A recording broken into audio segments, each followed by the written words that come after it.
ایک میراثی کو بخار ہو گیا۔ اس نے اپنی بیوی سے کہا، میں نے تو مر جانا ہے، تم میرے بعد شادی کر لینا اور میرے نئے جوتے اور نئے کپڑے اپنے نئے خاوند کو دے دینا۔ بیوی روتے ہوئے بولی، باقی سب تو ٹھیک ہے، تمہارے نئے جوتے اور نئے کپڑے اچھو کو پورے نہیں آئیں گے۔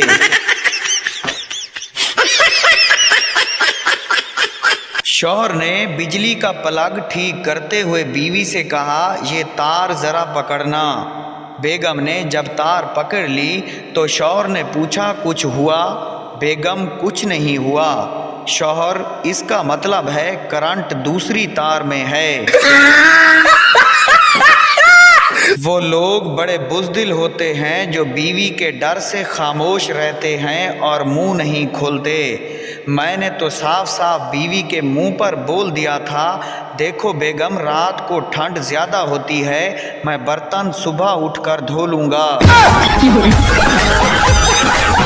شیخ بچے کو حجام کی دکان پر لے گیا۔ شیخ نے اپنے بال بنوائے، داڑھی بنوائی اور حجام سے کہا کہ اس بچے کے بال بناؤ، میں سبزی لے کر واپس آتا ہوں۔ حجام نے بچے کے بال کاٹ دیے۔ کافی دیر ہو گئی، شیخ واپس نہ آیا تو حجام نے بچے سے پوچھا، تمہارے ابو کہاں چلے گئے ہیں؟ بچہ بولا، وہ میرے ابو نہیں تھے۔ حجام بولا، پھر وہ کون تھے؟ بچہ بولا، پتہ نہیں یہ آدمی کون تھا، میں گلی میں کھیل رہا تھا، مجھے کہا آؤ میں مفت میں تمہارے بال کٹوا دوں۔